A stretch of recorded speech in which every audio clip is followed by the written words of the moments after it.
Hi there, and welcome to the show. This is the College Problems Podcast, breaking down the more serious and lighthearted issues students everywhere are facing.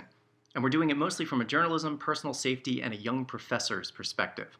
I'm one of those professors. My name is Dan Reimold. Read my book, Journalism of Ideas, or check out my blog, College Media Matters. I'm joined today, as always, by the lovely and talented Christina Gaudio, a personal safety educator, victims advocate, and victimology professor. So we're going to talk today about laptops in class and digital security on campus. To start the laptop debate, it's definitely a huge one playing out on many campuses at the moment. Tal Gross is an assistant professor at Columbia University. He's been one of the leading voices in this debate as of late, mainly for a Washington Post op-ed that he wrote, which was headlined simply, quote, "This year, I resolved to ban laptops from my classroom." This was a brief snippet of his piece, quote, "When students stare at the screen of their laptops, something is lost.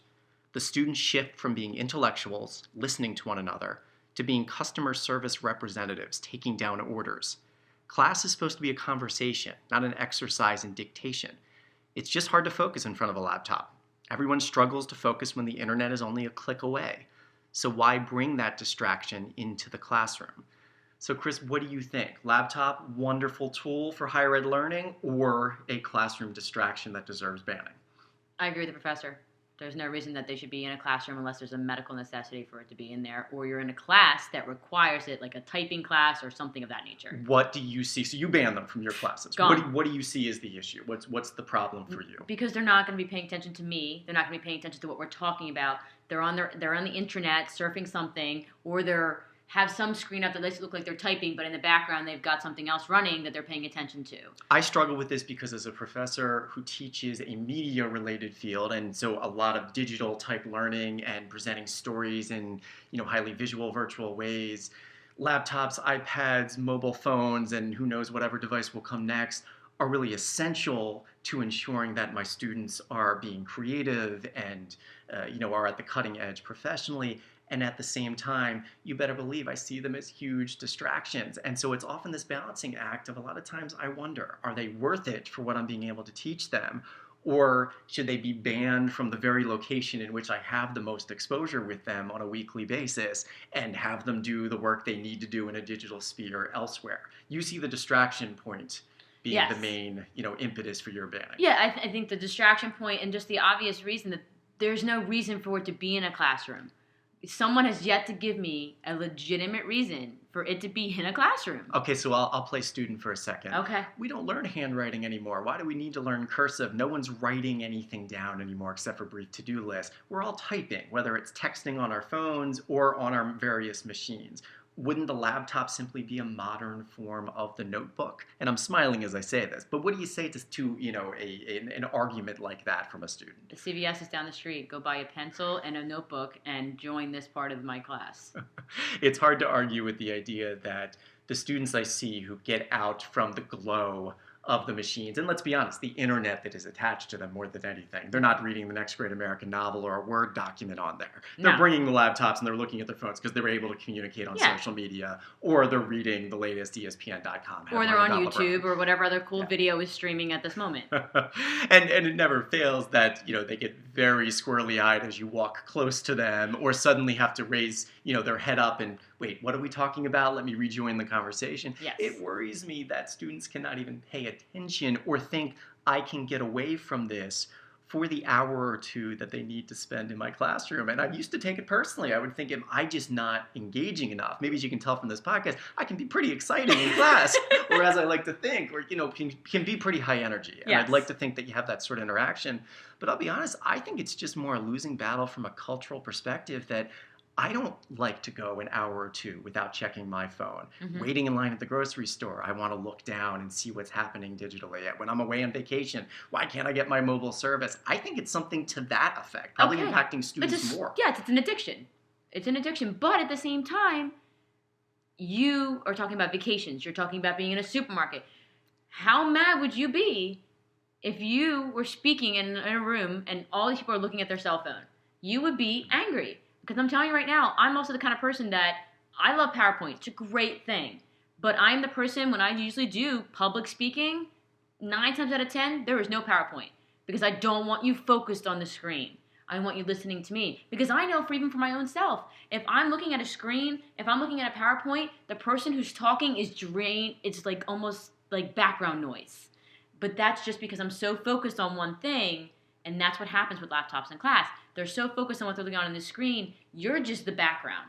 And if every now and then you might say something that might catch their attention because you're really upbeat and you're really excited, but then they go back to what's on the screen. And let's be clear, it's not an old school, new school, or digital generation versus the old school generation type of divide. I've seen many leading journalism professors, new media scholars. I think it made big news at Yale a while back because the most popular the professor who teaches the most popular class on campus decided to move the entire classroom to a different space because it would be Wi-Fi free. Mm-hmm. So he might not be able to ban laptops, but he wanted to at least ban the internet that was serving as the engine of the distraction on those mm-hmm. machines. That's and so many of the leading edge, cutting edge professors are seeing this as a losing battle, as much as, I think, well, maybe it's about using the machine. I'll make sure that they're keeping a real-time running set of tweets responding to what I'm saying in the moment. Maybe I'm engaging them through, a quick social media quiz or, getting them onto a Facebook class page. But I think in the end, it really is a losing battle. It's not about how exciting you can make it or let's real quick do a group activity. I think they just miss it, kind of like, a candy bar for a kid if they go too long without it. But at the same time, it's funny, you said this in this podcast, and we talked about something like this similar in another podcast. Why are campuses and administration and us constantly just giving the students what they want? Now, I understand that needs to be a huge thing. You need to be up to date. You need to be on top of things. But at the end of the day, they're there to learn. They're not there at that moment in my classroom to watch YouTube. Because honestly, out of how many hours a week are you with me versus how many hours a week are you going to have your laptop, your cell phone, your iPad with you? It's the existential crisis, though, for a professor who still gives a crap about their teaching and wanting to really engage with students, that you go through, I don't know what it is, the 7 stages of, pre-laptop banning grief, where is it me? What can I do differently? Maybe it's just a matter of completely upending my teaching.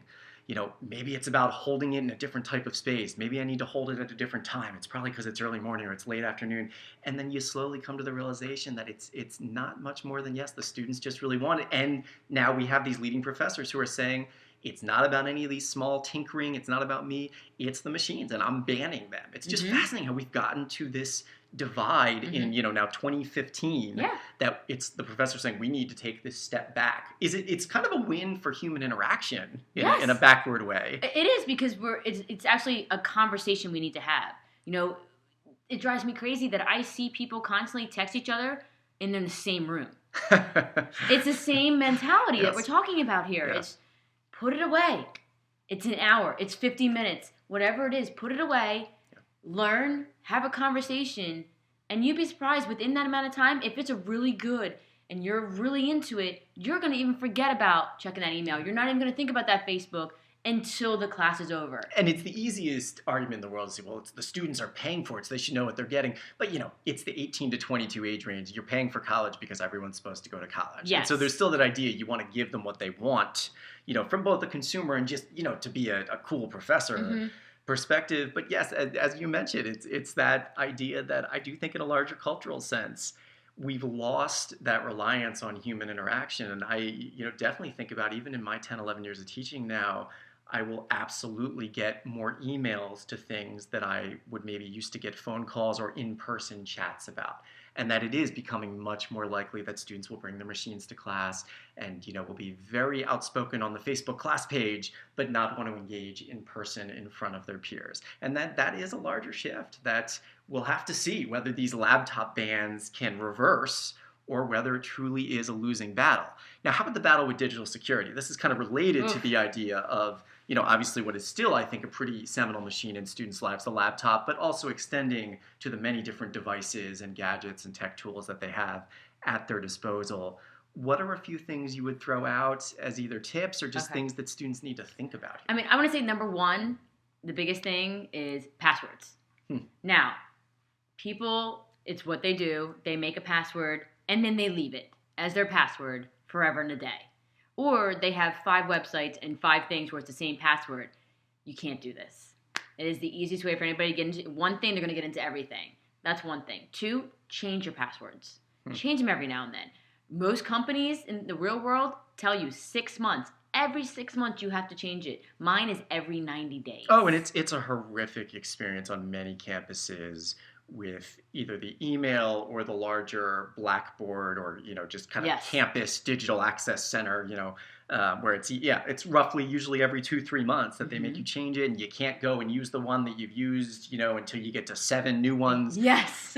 But I'll be honest, from the human perspective, it's a pain in the butt. It is, but you know what?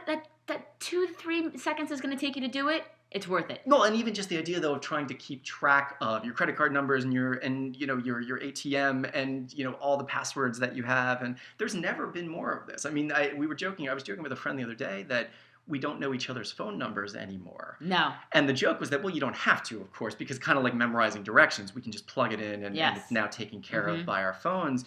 But I also think that it's probably also a human, memory. Just we're running out of RAM space because we're trying to keep up with all the various passwords and website addresses that we have at our disposal. But you still say that bottom line, yes, in the wake of something like the Sony hack, it's hard not to agree with you that you need to do everything you can. I mean, honestly, most college students let other people use their laptops, let people use their iPads. So people are going to get your passwords.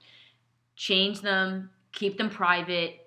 They're not for everybody else to know. I actually see that more than the two things I see on campus on a regular basis from both the journalism and then just being a campus presence, people leaving their passwords or their screens up on a computer in which they have logged into, and now the person has access to whatever websites they were looking at, probably their email or social media accounts. Yes. I remember seeing a fairly recent story about students, as a sign of trust in relationships or maybe in roommate situations, sharing their passwords to their email accounts, maybe their phones or their social media platforms as a way to show trust to an individual they're in a relationship with. I trust you, so here, you can see what I'm doing, here's my password, and then the breakup happens and all hell breaks loose. And it's that over-trusting. So there you go. So the password can be your downfall or your ultimate protector. Yes. I like that. Okay, one simple thing. You do not leave your laptops lying around. Laptops, iPads, cell phones. It makes me crazy when I go into a campus and people have got their book bags in their back seats of their cars. People have their computers sitting in the back seats of their cars. Their phones are out in the seats. Common sense. Lock it up. Put the phone in the glove compartment. Put your bag in your trunk of your car. If you have like an SUV, pull that little thing across. It's a simple thing so that they're going to move to the next car because yours is not the visible one. You guys go into any parking garages anywhere, they have the signs, thieves don't just window shop. I mean, it's a reason, they're looking for those things. You guys are leaving them out. College campuses and the big centers where people go, like the student centers, people like put their books down, the laptops down on tables or benches and things, and they walk away. Let me go get a coffee. Let me talk with so-and-so. And everything's sitting right there. You just let whoever into your stuff. Or take it. They'll take it. They'll sell it. They'll get rid of it. You'll never see it again, and then you are out this money to pay it for a new one. We live such a wanderlust existence on a college campus in which the very nature of it, especially from the student experience, is moving around constantly and setting up shop for an hour in a different place and having spaces that you're always sharing with other people, whether it's a common lounge area to even obviously having a dorm with a roommate or coming in on a shuttle bus, or as you mentioned, just kind of being set up in the library or a favorite classroom spot. Then again, I think there's an overtrust or just probably a laziness. I just have to run to the restroom real quick, I always leave my car unlocked. It'll be fine, that sort of, and then especially if you're talking about people who come from a suburban, a much more like rural area into a suburban or an urban center where we don't lock our doors out in the farm or we don't lock our doors out in the country. Well, you're in the city now. Let's have a conversation about what it's like to live here. Yeah. What would be one more tip that you would throw out, just kind of basic things for students to think of digital security? Yeah, I think one of the big things that a lot of people don't have on their computers is like antivirus software. Okay. Very simple thing. You college kids are on every website known to man. You're on a lot of things. You can pick up Trojan horses, viruses, spyware, spam. All this stuff's going to slow your computer down. It can wear your computer down. It's going to get to the point where it may not work, or you might be typing something, you didn't save it, and all of a sudden it's gone.